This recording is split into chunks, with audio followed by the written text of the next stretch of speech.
오늘 이 시간은 성령님과 함께라는 제목으로 말씀의 은혜를 예배하도록 하겠습니다. 앞에 있는 그림 제목 다들 아시죠? 어떤 그림입니까? 최후의 만찬. 레오나르도 디카프리오가 아니고 레오나르도 다빈치라는 사람이 그린 최후의 만찬이라는 그림입니다. 예수님께서 제자들과 함께 식사를 하시는 장면인데, 근데 제자들의 표정들이 다 어둡습니다. 수근수근 거리기도 하고요. 둘이서 질문하기도 하고 손가락질을 하기도 합니다. 자, 이 분위기가 좋은 것 같습니까? 별로 안 좋은 것 같습니까? 별로 안 좋습니다. 왜 별로 안 좋을까요? 오늘 이 본문의 내용이 이 그림의 배경이기 때문이에요. 이 성만찬을 할 때 예수님께서 세족식도 하시고 이것은 내 몸이니 기억해라, 이것은 내 피니 기억해라, 이런 것도 하셨지만 이 요한복음에는 마태, 마가, 누가복음에는 안 나왔던 사실이 기록되어 있기 때문입니다. 예수님께서 내가 어떻게 된다? 내 갈 길로 간다 그랬어요. 너희들의 거처를 예비하러 간다 그랬어요. 그러니까 이 제자들이 예수님이 어디로 가신다는 얘기야. 내일 예루살렘 성에 들어가서 왕이 되셔야 되는데, 그래서 우리가 우의정, 좌의정, 국무총리, 재무부 장관 해야 되는데 도대체 어디로 가신단 말이야. 그러니까 제자들이 웅성웅성하고 있는 거예요. 그래서 너 어디로 가신 줄 알아? 나 몰라. 어디 예수님 집이라도 잡아놨대? 몰라. 야, 네가 좀 물어봐. 예수님 어디로 가세요? 막 혼란스럽게 서로 웅성웅성하고 있는 그런 것을 상상하며 레오나르도 다빈치가 이렇게 그림을 그린 것입니다.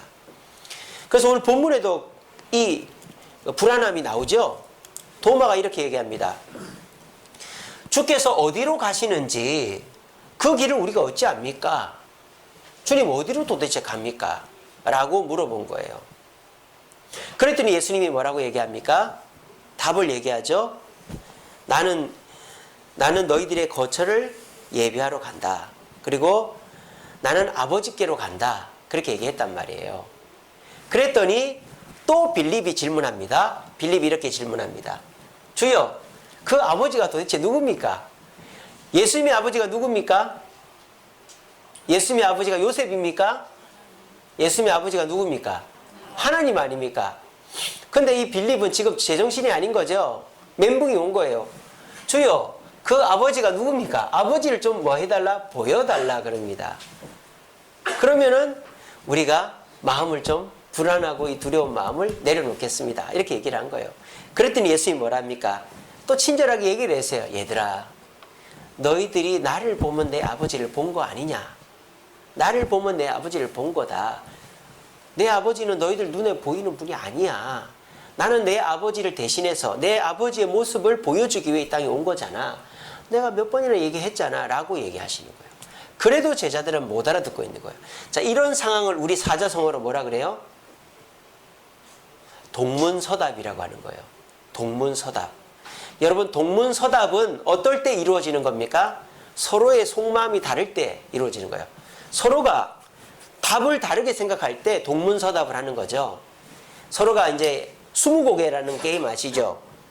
질문을 해서 그 하나의 정답을 맞춰가는 거 스무고개입니다. 그래서 제가 정답을 생각하고 있어요. 바나나를 생각하고 있다. 그래서 네가 나한테 질문해서 내가 생각하고 있는 게 바나나라는 걸 맞춰봐. 이렇게 하는 거죠. 그래서 과일이야? 물건이야? 과일이야. 색깔이 노래, 빨개, 노래. 길쭉해, 동그래, 길쭉해, 바나나! 이게 스무고개 게임 아닙니까? 그런데 스무고개 게임을 할 때 서로가 같은 생각을 하면 정답을 빨리 찾는데 서로가 다른 생각을 하고 있으면 어떻게 됩니까? 서로가 그냥 헛된 질문만 하고 앉아 있는 거예요. 그러니까 제가 생각하고 있는 거는 자동차예요. 근데 그거 먹는 거야? 못 먹는 거야? 못 먹는 거야? 못 먹는 거? 자, 그러면 그거 사람이 가지고 다니는 거야? 사람이 이렇게 가지고 다닐 수 없는 거야? 가지고 다닐 수 없는 거야? 아, 그래? 그러면 그거 나무로 돼 있어? 쇠로 돼 있어? 쇠로 돼 있어. 그럼 그거 칼? 아니야. 이런 식으로 되는 거죠. 이게 서로가 다른 생각을 하고 있을 때 답이 안 나오는 거예요. 지금 그런 상황이죠. 제자들은 예수님을 이 땅의 왕으로 생각하고 있는 거예요. 근데 예수님은 나는 이제 내일 죽는다는 거죠. 나는 죽고 하늘나라로 너희들의 거처를 예비하러 간다는 거예요. 그러니까 제자들이 예수님의 생각을 전혀 읽지를 못하고 있고, 예수님이 그동안에 내가 십자가에 달려 죽는다라는 얘기를 누누이 해주어도 그 얘기는 귀로 안 들어오고 자기들 생각으로만 머리가 가득 차 있는 거예요. 예수님이 이제 예루살렘에 들어왔다. 사람들이 엄청 환영을 했다. 심지어 예수님이 예루살렘에 그 다음날 또 들어가가지고 장사꾼들을 내쫓으시더라. 이것은 왕이 아니면 어떻게 이렇게 하느냐. 예수님이 예전에는 피하더만 바리새인, 서기관, 사두개인들이랑 논쟁을 해서 이기시더라. 이제 저 사람들도 꼼짝 못하네. 이게 무슨 증거냐? 예수님이 이제 예루살렘의 왕으로 나타난다는 증거가 아니냐. 아싸, 나는 이제 국무총리다. 나는 왕이다. 내가 예수님 뭐 한 시간이라도 더 따라다녔으니까. 이런 꿈에 부풀어 있는 거예요. 교회에서도 이런 경우들이 있습니다. 몇 번을 광고를 했는데도 그걸 못 알아듣고 계신 분이 있어요. 어떤 경우일까요? 너무 이제 바쁘시거나 다른 생각을 하고 있으면 교회 주보에도 나왔고 광고를 해도 모르시는 분들이 계시죠. 이처럼 내 생각에 사로잡혀 있으면 남이 무슨 얘기를 해도 그 얘기를 들어도 그게 내 가슴에 안 남아 있는 것입니다. 그러니까 이 제자들이 지금 굉장히 불안해하는 겁니다. 자, 그런데 여러분, 이 자리에서 제일 불안한 사람이 누굴까요? 베드로일까요? 왜? 베드로는 수제자니까 예수님이 나를 국무총리로, 나를 총리로 삼아 주실까? 아니면 어떡하지? 저 야고보하고 요한 어머니가 치맛바람을 그렇게 일으켰는데 저 야고보하고 요한을 그렇게 하면 어떡하지? 내가 낙동강 오래. 베드로가 제일 불안해할까요? 아니면은 가룟 유다가 난 예수님한테, 예수님 그거 팔아서 가난한 사람 주지 왜 저 허비하게 합니까? 나 그런 얘기했는데 예수님이 나를 버리면 어떡하지? 가룟 유다일까요? 누가 여기서 제일 불안해할까요? 다들 똑똑하시네요. 예, 예수님이 제일 불안합니다. 왜 예수님이 제일 불안합니까? 다음날 십자가 달려 죽을 거기 때문에. 그런데 이 제자들은 예수님 당신이 돌아가신다는 것을 꿈에도 생각을 안 하고 있기 때문에 예수님이 제일 기가 막힌 거예요. 내가 3년 동안이나 십자가에 달려 죽는다고 했고, 내가 예루살렘에 와서도 십자가에 달려 죽는다고 했고, 내 살을 기념하고 내 피를 기념하라고까지 했는데 이놈들은 속으로 무슨 생각을 하고 있는지, 내가 죽는다는 생각은 꿈에도 안 하고 오히려 못 알아듣는다고 어디로 가십니까? 아버지를 보여달라 이딴 소리나 하고 있냐. 예수님이 제일 불안하고 제일 절망적이시겠다라는 것입니다. 자, 그런데 오늘 본문을 쭉 읽어보시니까 예수님이 제자들한테 야단치는 구절이 한 구절이라도 있습니까? 답답해하는 구절이 한 구절이라도 있습니까? 없습니다.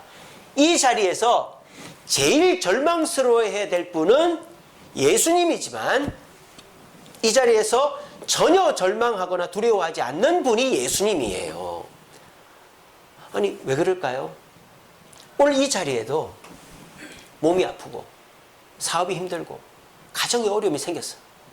그래서 그런 어려움들이 있는데도 불구하고 표정이 밝고 남을 위로하고 교회를 생각하는 분이 계세요.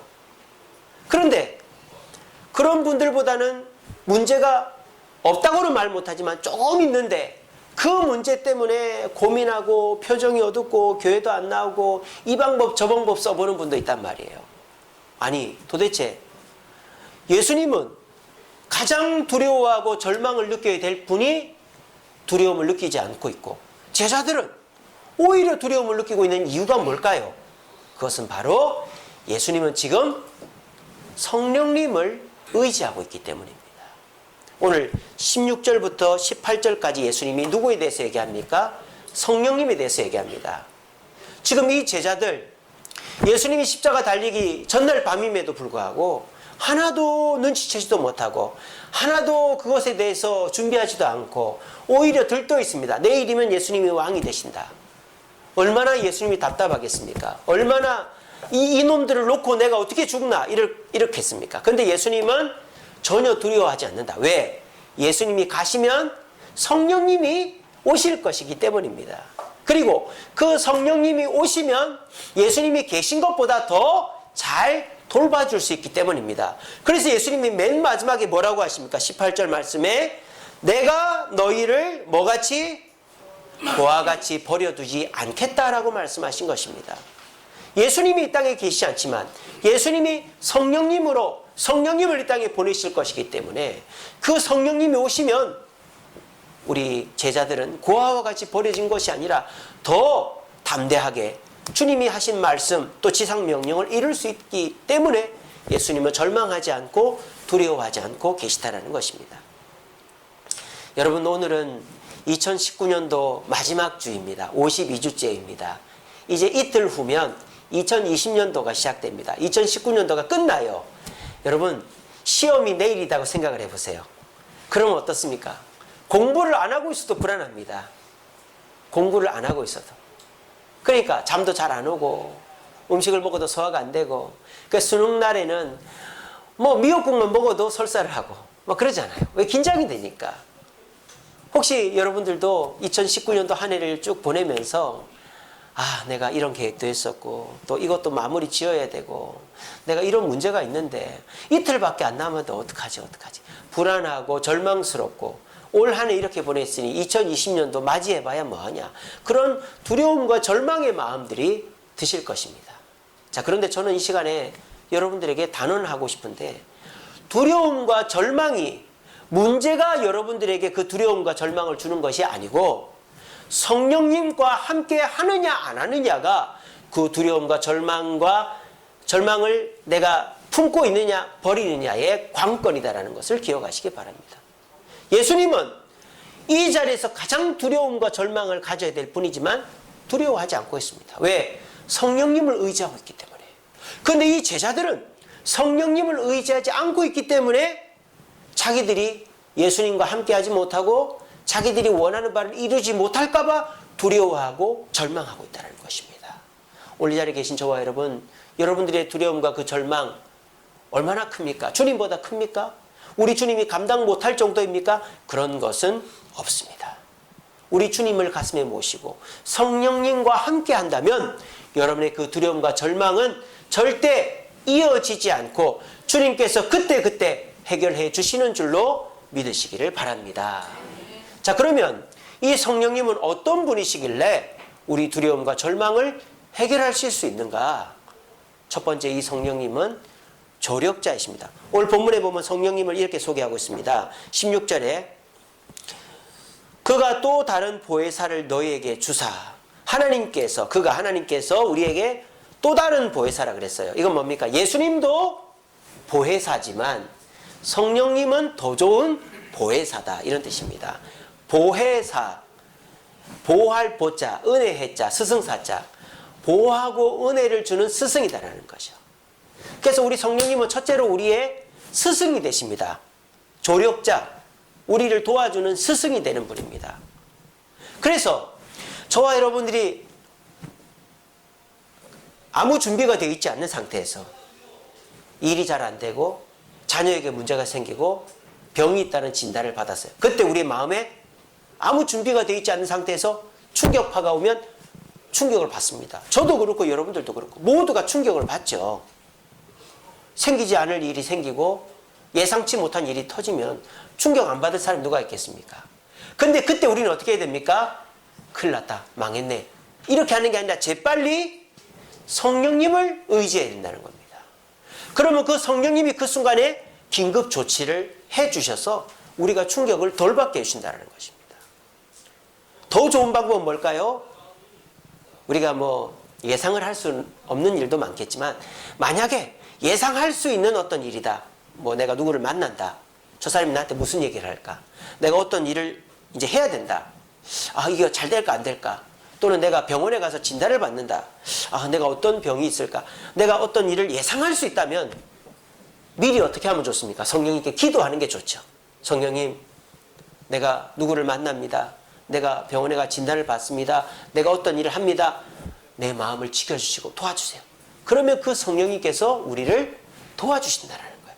그럼 우리가 충격을 덜 받고 그 충격받지 않은 상황 속에서 똑똑히 맨정신으로 바른 정신으로 일을 처리해 나갈 수 있게 도와주시는 분이 성령님이다라는 것입니다.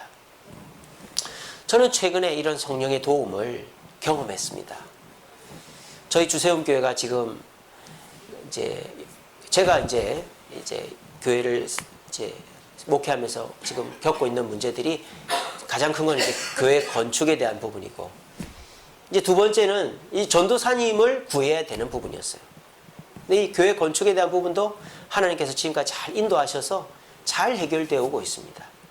근데 이 교회 건축에 대한 부분은 우리 성도들하고 의논해서 하면 되니까 오히려 더 쉽더라고요. 근데 이 전도사님을 모셔오는 부분은 답이 없어요. 왜냐하면 11월 달에 청빙 광고를 냈습니다.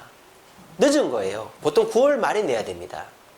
그리고 우리 교회가 여건이 좋지가 못해요. 사례도 많이 드리는 것도 아니고, 뭐 교회가 공간, 사무실 하나 없지 않습니까? 그러니까 면접을 왔다가 안 오는 거예요. 세상에. 제가 그런 경우 처음 봤어요. 우리 전에 전도사님까지는 면접 보면 무조건 왔거든요.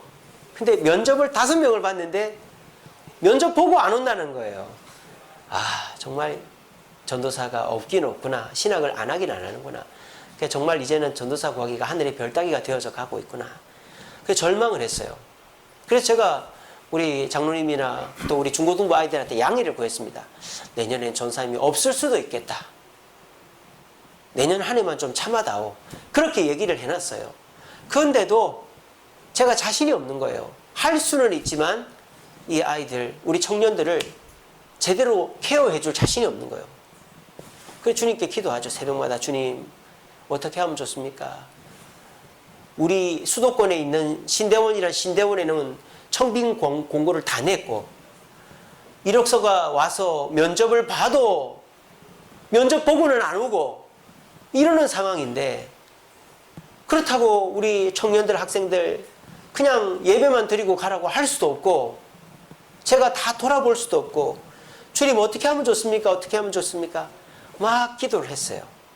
근데 성령님께서 예상 외의 방법으로 저를 도와주신 것입니다. 제가 한 달에 한 번씩 예배를 드려주는 곳이 있어요. 여러분 평소에 사람들하고 잘 지내야 됩니다. 그러니까 153 그 센터라고 있어요. 방문 요양센터입니다. 저기 구이동에 있습니다. 거기를 1년 전에 거기 개업 예배를 한번 제가 드려주러 갔어요. 저희 장모님이 거기 소속이 돼 있거든요. 예배를 드려주러 갔는데 그 대표님이 한 달에 한 번씩 예배를 드려주면 안 됩니까? 해가지고 예배를 제가 한 달에 한 번씩 드리고 있어요. 그리고 이제 내일은 그 153 센터가 저 동대문에 주간보호센터를 쓰는데 인원이 많아져가지고 한 층을 다 쓰게 됐어요. 확장 공사를 하고 송년 예배를 드린다고 또 불러가지고 내일 또 저녁 때 가서 예배를 인도하기로 했습니다. 근데 이제 거기 가서 한 달에 한 번씩 예배를 드리면서 그 대표님하고 저하고 엄청 친해진 거예요. 그 대표님이 이런 노인 시설을 4군데를 운영을 하고 있습니다. 서울에 2군데, 울산에 2군데, 울산에 자기 동생이 운영하고 있거든요. 그 4군데를 운영하고 계신데 자기 가정사 이야기, 또 사업체 이야기, 부모님 이야기 다 하면서 저하고 아주 가깝게 지내고, 또 저희 큰아들 학비 장학금도 주고 막 그래요, 그분이. 근데 제가 이제 지난번에 이렇게 예배 드리고 같이 식사를 하면서 그런 얘기를 했어요. 제가 고민이 있다고. 목사님 무슨 고민이냐고. 저희 교회가 전도사님을 구해야 되는데 너무 늦게 청빙을 내서 구할 사람이 없고 온 사람들도 교회에 와보고는 그냥 가더라고. 그러니까 그분이 아이고 어떡하냐고 그러면서 그러고 그냥 갔어요. 근데 한 2주 전에 저한테 전화가 왔어요. 그분이 전화가 와가지고 목사님 12월 30일 날 저녁 6시 반에 저희 이제 153센터 확장했으니까 예배도 좀 인도해 주시고 한번 와주세요. 그렇길래 예 가겠습니다 그랬습니다. 근데 그분이 말을 꺼냈는데 목사님 전도사님 구했습니까? 그러더라고요. 아직 못 구했습니다. 그러니까 뭐라냐면 저희 153 센터에서 일하는 직원분의 남편이 전도사님입니다. 그러는 거예요. 아 그렇습니까? 그럼 그 남편은 지금 뭐합니까? 주중에는 학교 수학 선생님으로 일을 하고 있습니다. 그러는 거예요. 아, 그렇습니까? 그리고 그분이 아이들 직접 지금 가르치고 있고, 뭐, 찬양 인도도 잘하고, 합기도 4단입니다. 그러는 거예요. 근데 나이가 좀 많습니다. 목사님 비슷할 겁니다. 그러더라고요. 아, 그래도 괜찮습니다. 제가 한번 만나 뵙고 싶습니다. 그래가지고 그분을 만났어요. 그래가지고 여기 목양실에서 얘기를 하는데, 이제 이분이 다른 교회에서 상처를 너무 많이 받은 거예요. 참 세상에 그런 교회도 있더라고요. 사례를 주기로 약속을 해놓고, 목사님 우리 교회가 사정이 안 좋으니까 나중에 1년 후에 몰아주겠다 해놓고 1년이 딱 됐는데 통장에 50만 원 딱 찍혀 있더랍니다. 세상에 그런 교회가 있어요. 상상 못할 교회인데. 그런 상처를 받은 분이 이분이. 그래서 전도사를 그만두려고 그랬던 분이. 그런데 이분이 그렇게 사모님이랑 같이 기도했답니다. 여보, 우리 올해 사역지가 안 구해지면 나 그냥 집사로 봉사하겠다. 그렇게 된 거예요. 근데 그 대표님을 통해서 연결이 됐는데 딱 뵈니까 나이는 많지만 저보다 얼굴은 동안인 거예요. 통통하시고. 그리고 이분이 기타도 잘 치시고 뭐 이렇게 밴드, 대학 다닐 때 밴드도 하시고 수학 학원을 하시고. 그래서 제가 너무 마음에 드는 거예요. 그래서 우리 교회 오십시오 하니까는 거절을 안 하고 오시는 거예요. 그리고 그 사모님이랑 대화를 했더니 저는 우리 전사님이 좀 오래 계셨으면 좋겠다 하니까 그 사모님이 오히려 목사님 10년이고 20년이고 데리고만 있어 달라고 부탁을 하더라고요.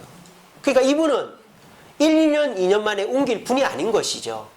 그리고 지금 현재는 저 구의역 옆에 요한교회라고 있습니다. 그 요한교회 안에 학교가 있어요. 그 요한교회가 한때는 1000명까지 모였대요. 근데 지금 한 600명, 700명 모인답니다. 그래서 이제 그 안에 학교가 크게 있는데 그 학교 수학 전임 선생님이에요. 주중에 거기서 일하고 주말에 이렇게 사역하는 거죠. 그러니까 거기서도 이제 아이들과 계속 호흡하니까 젊은 감각을 유지를 하고 있는 거죠. 그래서 그 전도사님을 소개를 받아 지금 이제 저기서 유초등부 아이들을 이끌고 있습니다. 여러분 참 신기하죠, 그죠? 저도 신기합니다. 그리고 오늘 오후 예배 때 우리 조성만 집사님이 신기한 얘기 하나 또 할 거예요. 오후 예배 다 나오세요. 제가 들어도 신기하더라고요. 어째 그런 일이 있었을까? 이게 뭐예요? 성령의 인도함이에요. 성령의 인도함. 세상은 확률로 삽니다. 확률로. 내가 어느 대학을 나왔고 어디 유학을 갔다 왔고 어느 인턴을 했고 스펙을 이만큼 쌓았으니 나는 이 직장에 이 대학원에 이 공기업에 들어갈 확률이 높으니까 지원해야지. 확률로 삽니다. 우리 그리스도인은 확률로 사는 사람이 아닙니다. 성령의 인도하심은 내게 맞는 100%가 있는 줄로 믿으시기를 바랍니다. 어떨 때 이런 일이 벌어집니까? 다른 거 의지하는 것보다 성령님을 나의 스승 삼고 성령님께 기도할 때 되는 것입니다. 성령님은 따르게 인도하는 게 아닙니다. 우리가 기도하면 이 성령님은 예수님의 말씀을 떠오르게 해주시는 거예요. 성령님은 예수님과 우리를 연결시켜주는 끈이 되는 겁니다. 그래서 예수님이라면 어떻게 하셨을까? What would Jesus do? 예수님이라면 어떻게 하셨을까를 떠올리게 해주셔서 예수님의 방법대로 기도하고 선행을 베풀고 용서하고 참고 주님 뜻대로 살면 내가 생각지도 못한 방법, 내가 생각지도 못한 사람으로 내 문제가 해결되게 해주는 것을 저도 느끼고 우리 성도님들 중에서도 체험하고 계실 것입니다. 우리 모두 2019년도 아직 마무리가 되어 있지 않고 방법이 없고 앞이 깜깜하더라도 성령님을 나의 조력자, 스승 삼아서 그분께 기도함으로 나에게 준비된 한 자리 100%를 체험할 수 있는 2020년도가 되기를 간절히 바랍니다. 두 번째로 성령님 우리에게 어떤 분 보혜사라 그랬죠? 위로자가 되십니다. 우리를 보호하는 분이라는 거죠. 우리를 은혜를 주시는, 우리의 마음을 위로하시는 분이라는 거예요. 우리를 어떻게 위로하십니까? 저와 여러분들이 주님께 기도하지 않았어요. 이걸 안 했다 이 말이에요. 성령님께 기도하지 않았어요. 기도하지 않고 내 마음대로 했어요. 내 마음대로 사람 만나서 그 사람 말 듣고 내 마음대로 내 경험대로 하고 내가 하고 싶은 대로 했어요. 그래서 잘 되면 뭐 할 말이 없는데 잘 못 됐어요. 문제가 더 커지고 생각지도 못한 데서 문제가 터졌어요. 그럴 때 우리는 어떤 생각을 합니까? 아유, 망했다.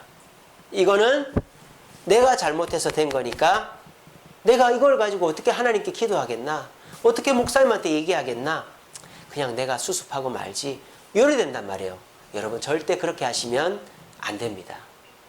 우리 주님은 여러분들이 설사 주님 앞에 도움을 청해 주님의 도움, 주님의 방법대로 하지 않아서 문제가 터졌다 해도 여러분들을 버리지 않습니다. 성령님은 그 상황에서도 여러분들에게 뭐라고 말씀하시느냐? 괜찮아라고 말씀하시는 거예요. 괜찮아. 나는 신경 쓰지 마. 너 마음만 신경 써. 괜찮아. 네가 내 뜻대로 안 했다고? 나한테 안 물었다고? 네가 사랑 의지했다고? 내 눈치 보지 마. 나는 괜찮으니까 너 마음 다치지 마. 우리 성령님은 그렇게 우리를 위로하십니다. 우리 주변에 그런 분들이 있으면 참 좋겠죠, 그죠? 사람들은 근데 우리를 위로해도 꼭 가시돋친 말로 이건 너 때문이야. 네가 이따위를 했으니까 이게 됐지. 걱정하지 마. 이걸 위로가 아니죠, 그거는. 근데 세상 사람들은요, 꼭 말을 보태요. 위로해준다고 하면서 꼭 말을 보탠단 말이에요. 우리 주님은 그런 분이 아닙니다. 또 우리를 어떻게 위로하십니까? 너는 내 자녀야 라고 말씀하셔요. 너는 내 자녀야. 너의 아픔이 내 아픔이고 너의 실패가 내 실패고 너의 문제가 내 문제야. 걱정하지 마. 내 문제처럼 내가 해결해 줄게 라고 말씀하시는 겁니다. 세상 사람들이 우리를 위로할 때 어떻게 합니까? 선을 긋습니다. 내가 이만큼을 해주는데 이거 이상은 안 돼요 라고 말하는 거예요. 그런 말 들으면 당장이 급하니까 그 사람을 의지하긴 해도 마음이 씁쓸하죠. 참, 저 사람이 다 도와주면 안 될까? 다 해결해 주면 안 될까? 그렇게 해줄 수도 있을 텐데 그런데 안 해주는 거, 세상 사람들은. 그럼 우리 주님 뭐라고 하십니까? 잘 될 거야. 이렇게 얘기하시는 거예요. 이건 내일이라고 내가 생각하고 할 거니까 너는 아무 걱정하지 마. 잘 될 거야. 그렇게 위로해 주시는 거예요. 근데 세상 사람들 어떻게 합니까? 내가 이만큼은 해주는데 잘 될지 안 될지는 내가 잘 모르겠어. 이렇게 얘기하는 거예요. 참, 그럴 때 우리 마음이 더 두근두근하죠. 저 사람이 도와주긴 도와주는데 끝까지 안 해주고 잘 안 되면 어떡하지? 더 불안하게 만드는 거예요. 그런 위로자는 필요가 없는 거예요. 오히려 우리를 비난하고 자기 한계를 긋고 그리고 책임을 안 지겠다고 하는 위로자가 무슨 위로자입니까? 그런데 여러분들은 그런 위로자들의 위로를 받으려고 하고 계시지 않습니까? 책임도 안 져주고 책임을 진다고 해도 손을 딱 그어놓고 요거 이상은 안 돼요. 그렇게 얘기하는 사람이 무슨 위로자입니까? 그런 위로는 받아봐야 진정한 위로가 될 수 없어요. 근데 우리 주님은 우리를 어떻게 위로하신다? 괜찮다고 말씀하십니다. 절대 우리 탓을 안 하십니다. 그리고 내가 무한 책임을 지겠다고 말씀하십니다. 네 책임 내 책임 따지지 않겠다고 말씀하십니다. 왜? 네가 내 자녀니까. 그리고 내가 이거를 끝까지 책임지겠다고 말씀하시는 거예요. 그게 위로자 되신 성령입니다. 그 성령님을 의지하지 않고 우리가 누구를 의지하겠습니까? 사업하다 실패하는 분 계십니다. 사업하는 사람 중에 실패 한 번 안 해본 사람이 없어요. 그렇지 않습니까? 하림이라는 회사가 있습니다. 여러분 아시죠? 닭사업. 우리나라가 1900년대 말부터 2000년대까지 살펴봤어요. 중소기업에서 대기업이 된 기업이 딱 2개가 있답니다. 네이버하고 하림이랍니다. 네이버하고 하림. 네이버는 이제 인터넷 회사니까 이제 워낙 사람들이 인터넷 많이 쓰니까 대기업이 된 거고, 하림은 육류 소비 1위가 닭고기니까, 돼지고기가 이제 아니잖아요. 그죠? 닭고기 1위니까 이제 대기업이 된 거예요. 근데 그 하림 사장이 고등학교밖에 안 나왔고요. 사업을 몇 번을 말아먹었습니다. 자기가 병아리 몇 마리 사와서 시작했는데 그렇게 하다가 막 그 축사가 다 타버린 적도 있고요. 막 폐사가 된 적도 있고 몇 번을 말아먹었답니다. 근데 이 사람이 익산에, 하림 본사가 익산에 있거든요. 익산 무슨 교회 장로예요. 아주 신실한 그리스도인입니다. 그때마다 누구의 위로를 받았을까요? 사람의 위로는 아까 얘기했잖아요. 선을 긋고 도와줘도 책임을 안 지고 책임 소재를 따진다고. 성령님을 의지했던 겁니다. 그래서 이분이 다시 일어난 거죠. 그래서 한때 또 막 조류독감 돌고 이럴 때 위기가 있었는데 지금 우리나라 대기업이 됐어요. 하림이. 하림이 대기업입니다, 여러분. 네이버하고 2000년대에 대기업이 된 회사가 딱 2개밖에 없다니까요. 왜 그렇게 됐습니까? 그 사람이 실패를 안 했기 때문에? 아닙니다. 그 하림, 나중에 인터넷 쳐보세요. 하림 회장. 실패했는지 아닌지. 실패 엄청 많이 했습니다.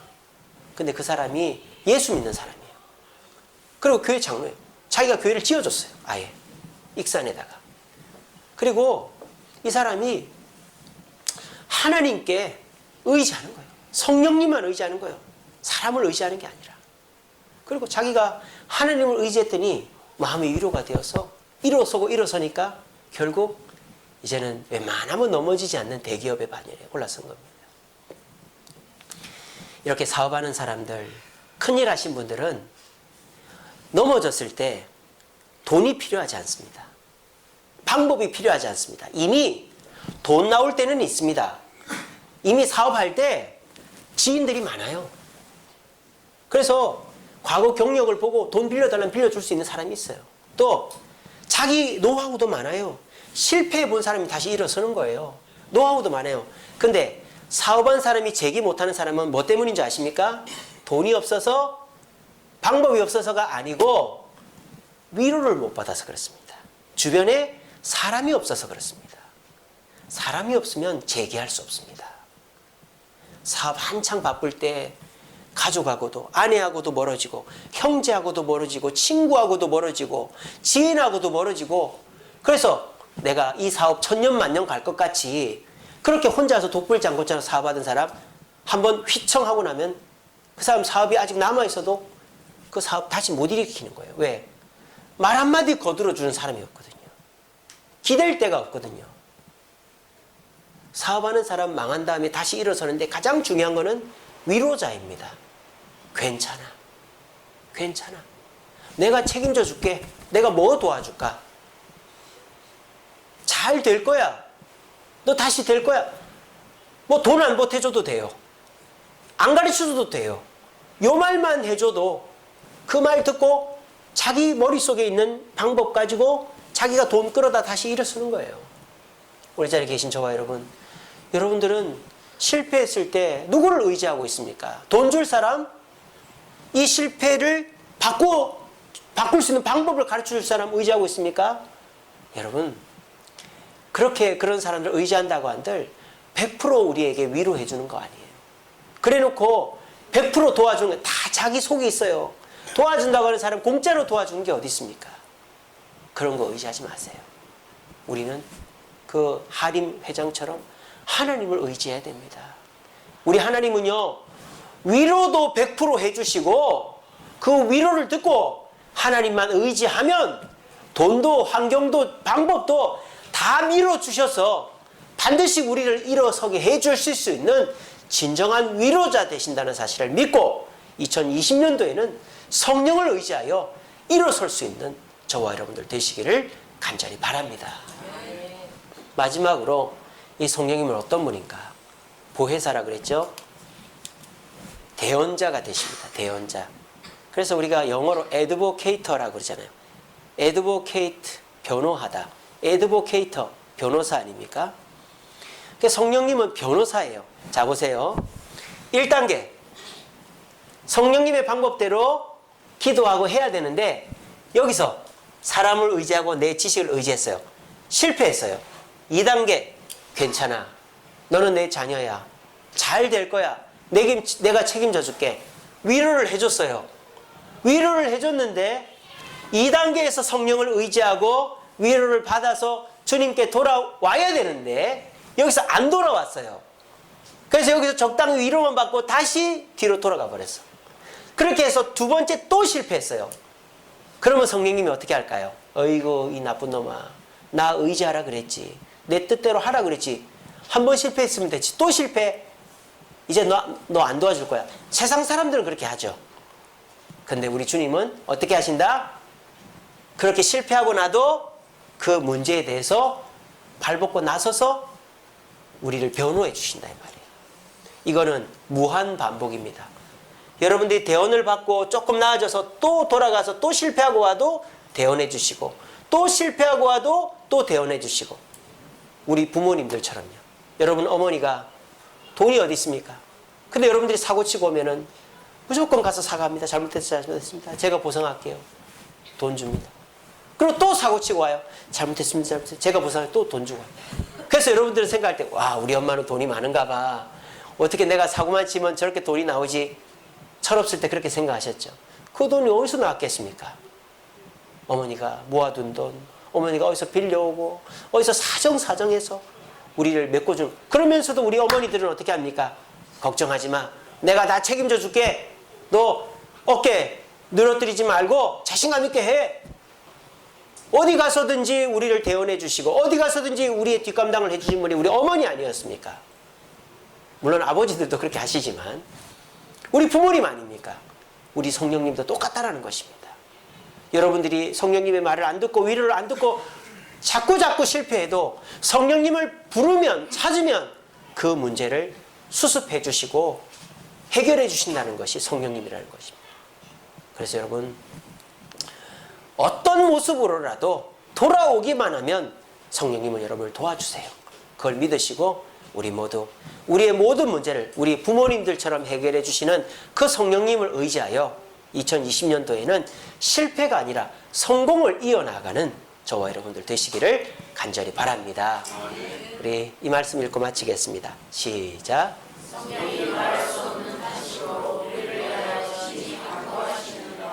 자, 성령님의 도움, 조력해 주시는 성령, 방법을 가르쳐 주시는 성령님, 또 우리가 실패했을 때 위로해 주시는 성령님, 또 실패하고 왔을 때 우리 문제를 해결해 주시는, 변호해 주시는 이 성령님의 도움은 언제 받을 수 있다? 간구할 때 받을 수 있단 말입니다. 간구할 때. 자, 사람이 만나려면 어떻게 됩니까? 약속 장소에 가야 됩니다.